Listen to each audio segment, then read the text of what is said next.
দেশ অশান্ত, বারবার আমরা দেখাচ্ছি তার সুযোগ নিয়ে অনুপ্রবেশ বাড়ছে এ রাজ্যে। আর এই অনুপ্রবেশে জঙ্গি ধরা পড়ছে রাজ্যের হাতে, এসটিএফ এর হাতে।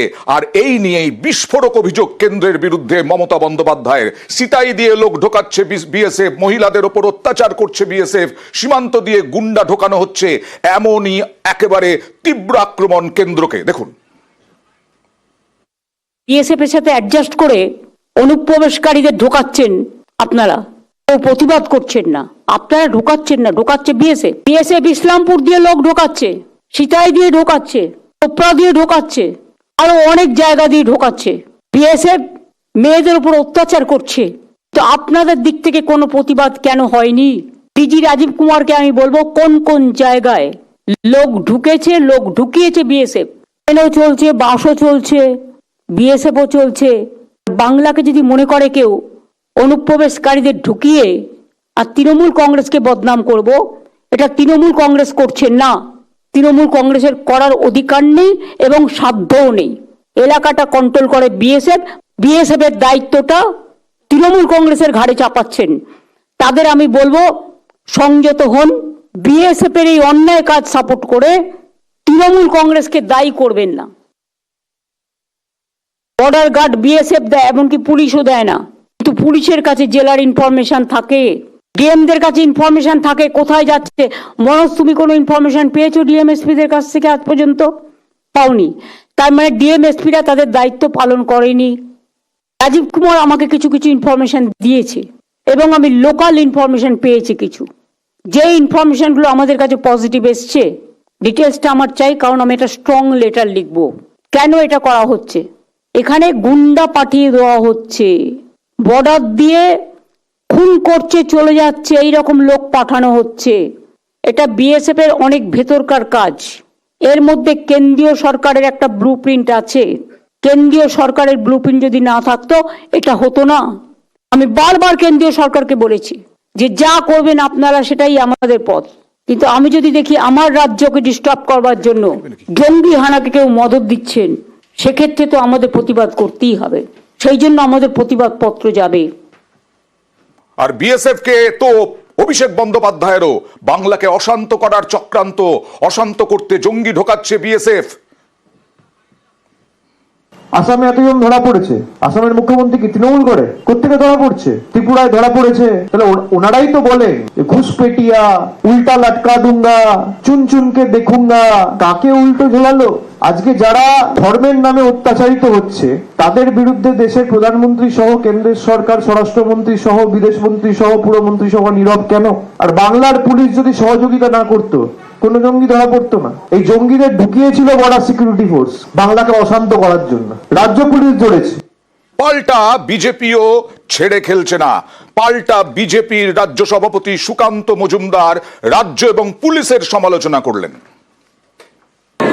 অভিষেক বন্দ্যোপাধ্যায়ও জানেন যে বিএসএফ অতন্দ্র প্রহরী হয়ে দেশকে রক্ষা করার চেষ্টা করছে, আর ওনার পুলিশ এই লোকগুলোকে ঢোকাচ্ছে বাংলার ডেমোগ্রাফি, জনসংখ্যা পরিবর্তন করার জন্য। এই জঙ্গিরা কাদের হয়ে কাজ করে, অভিষেক বন্দ্যোপাধ্যায় কাদের ভোট পেয়েছেন ওনার লোকসভাতে, সেটা দেখলেই পরিষ্কার হয়ে যাবে। পশ্চিমবঙ্গের পার্থক্য হচ্ছে, পশ্চিমবঙ্গে অন্য রাজ্য থেকে এসে জঙ্গি ধরে নিয়ে যাচ্ছে। এরকমও হয়েছে এসটিএফ, অন্য রাজ্যের এসটিএফ এসে জঙ্গি ধরে নিয়ে যাচ্ছে, এনআইএ এসে জঙ্গি ধরে নিয়ে যাচ্ছে, পশ্চিমবঙ্গ পুলিশ জানতে পারছে না। এমনকি কেন্দ্রীয় নেতা, বিজেপির কেন্দ্রীয় নেতা গিরিরাজ সিংও রাজ্যকে তোপ দাগলেন। बंगाल एक नर्सरी बन गया है। जो भी पकड़ा रहा है बंगाल के बाहर बांग्लादेशी, उसका एड्रेस, ज्यादातर का एड्रेस बंगाल का है। और ये ममता दीदी वोट की लालच में ये काम कर रही हैं। अभिषेक जी बांग्लादेशियों पर राजनीति करें, पहले उनको माफी मांगनी चाहिए बंगाल से और पूरे देश से ममता बनर्जी को। जिस ढंग से रेड कारपेट बिछा करके बांग्लादेशियों को आने के लिए छूट दे दी। पिछले 1-1.5 साल पहले उन्होंने कहा कि मेरे रहते कोई बांग्लादेशी को निकाल नहीं सकता। ইউনুস জামানায় জঙ্গিরা মুক্তি পাচ্ছে, আর চিন্ময় কৃষ্ণ দাস ইসকনের সন্ন্যাসী, তিনি কারাগারেই। আজও জামিন পেলেন না চিন্ময় কৃষ্ণ দাস, ইসকনের সন্ন্যাসী। 25 জন আইনজীবী তার হয়ে সওয়াল করেছেন, কিন্তু তার জামিন না মঞ্জুর হয়ে যায় চট্টগ্রামের আদালতে। 25শে নভেম্বর গ্রেফতার করা হয় সন্ন্যাসীকে। কথা বলবো প্রতিনিধি মৈত্রেয়ীর সঙ্গে। মৈত্রেয়ী, যেটা বলছিলাম, বহু জঙ্গির মুক্তি, আর চিন্ময় কৃষ্ণ দাস তাকে কারাগারেই রাখতে হচ্ছে। একেবারেই দেখো, আজকে যেটা আশা করা গেছিল যে চিন্ময় কৃষ্ণ দাস তিনি জামিন পাবেন, তার কারণ একদিকে যখন তার শারীরিক অবস্থা ভালো নেই এবং অন্যদিকে একাধিক সুপ্রিম কোর্ট এবং চট্টগ্রাম কোর্টের আইনজীবীরা তারা সওয়াল করেছিলেন একেবারে চিন্ময় দাসের জন্য। কিন্তু সেখানে দাঁড়িয়েও 8 ঘন্টার মাত্র শুনানি চলে। টাইট সিকিউরিটির মধ্যে এই শুনানি শুরু হয়েছিল।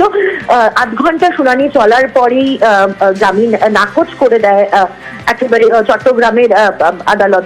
যদিও বিস্তারিত অর্ডার কপি আসলে তারপরে জানা যাবে যে কি কি রিজন সাইট করা হয়েছে, তবে তার যে জামিনের বিষয়টি রয়েছে সেই জামিনের আবেদন নাকচ করে দেওয়া হয়েছে। এই নিয়ে গত ডিসেম্বরেও তার জামিনের আবেদন খারিজ করা হয়েছিল। 25শে নভেম্বরের পর থেকে একাধিকবার তার জামিনের আবেদন খারিজ করা হচ্ছে এবং কখনো সেটা কারণ দেখিয়ে যে কোনো প্রসিডিউরাল ল্যাপস রয়েছে, কখনো আবার সেখানে আইনজীবী দাঁড়াচ্ছেন না। এইভাবে করে কিন্তু একের পর এক আইনজীবী দাঁড়িয়েছিলেন। একেবারে আজকে একাধিক আইনজীবী তারা দাঁড়িয়েছিলেন। মোট 25 জন আইনজীবী আজকে সওয়াল করার জন্য উপস্থিত হয়েছিলেন। তার মধ্যে 11 জন ছিলেন শুধু সুপ্রিম কোর্টের আইনজীবী। এবং সেখানে যে বিষয়গুলো তুলে ধরা হচ্ছিল মূলত এবং যে সমস্ত চার্জ আনা হয়েছে, সেডিশন সহ অর্থাৎ দেশদ্রোহিতা সহ যে সমস্ত একাধিক চার্জ আনা হয়েছে সেগুলো যে সঠিক নয় সেই তার প্রেক্ষিতে সওয়াল করেন আইনজীবীরা। এবং একই সঙ্গে তারা সওয়াল করেছিলেন শারীরিক অবস্থার কথা মাথায় রেখে, তার কারণ গত কয়েকদিন যাবৎ অসুস্থ চিন্ময় কৃষ্ণ দাস এবং তিনি হাসপাতালে চিকিৎসাধীন। আমরা একবার দেখাই মৈত্রী, বাংলাদেশ সরকারের আইনজীবী এবং চিন্ময় কৃষ্ণ দাসের পক্ষের আইনজীবী তারা কি বলছেন। আদালত এই অর্ডারটা দিল যে যেহেতু মামলাটা এখনো ইনভেস্টিগেশনে আছে, এমন অবস্থায় যেহেতু ইনভেস্টিগেশন রিপোর্ট আছে না, যেহেতু রাষ্ট্রদ্রোহী অপরাধ ওনার বিরুদ্ধে রাষ্ট্রদ্রোহী ধারা আছে, যেহেতু ধারাটা হচ্ছে নন ভেরিয়েবল ধারা, মামলার জামিন শুনানি অন্তে রিজেক্ট করেছেন আদালত। আমাদের আজকে যেটা শুনানি হয়েছে, মামলাটা বিজ্ঞ আদালতে শুনানি হয়েছে। বিজ্ঞ আদালত সন্তুষ্ট হয়ে আমাদের এটা নামঞ্জুর করেছেন। নামঞ্জুর করলে আমাদের পরবর্তী কার্যক্রম আইন অনুযায়ী আমরা উচ্চ আদালতে এটা উপস্থাপন জামিন পিটিশনটা আমরা আমাদের কথা বলেছি, পতাকা কোনো অবমাননা হয়নি, এতটুকু কথা। চিন্ময় কৃষ্ণ দাসের আইনজীবীরা উচ্চ আদালতে যাচ্ছেন, আর এখানকার ইসকনের অধিকর্তারা বলছেন যে এতজন আইনজীবী যে দাঁড়াতে পেরেছেন তার পক্ষে, এটাই অনেকটা চিন্ময় কৃষ্ণ দাসের পক্ষে। বেল তো আজকে রিজেক্ট হয়েছে। গোটা বিশ্ব সবাই আশায় ছিল কি উনি আজকে বেল পেয়ে যাবেন, কিন্তু একটা পজিটিভ দিক কি অ্যাটলিস্ট ওনার 10-11 জন যে আইনজীবী ছিল ওনার কেস ফাইট করার জন্য, ওরা কোর্টে গিয়ে ওনার পক্ষ রাখতে পারলো।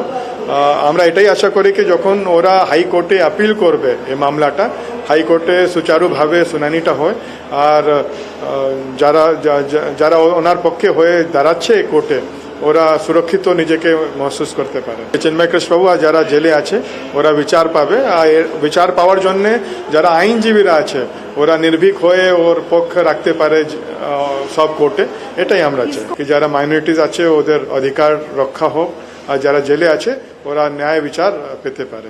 ইউনুস জমানায় জঙ্গি মুক্তি পাচ্ছে, বহু জঙ্গি, আর এদিকে চিন্ময় কৃষ্ণ দাস তিনি মুক্তি পাচ্ছেন না। ইসকনের সন্ন্যাসী সংখ্যালঘুদের ওপরে বারবার অত্যাচার, তাদের বাড়ি ঘর জ্বালিয়ে দেওয়া, সবকিছু আমরা দেখিয়েছি বিভিন্ন সময়ে। এই সংখ্যালঘুদের ওপর অত্যাচার বন্ধ করতে কেন্দ্রের হস্তক্ষেপ দাবি করলেন অভিষেক বন্দ্যোপাধ্যায়।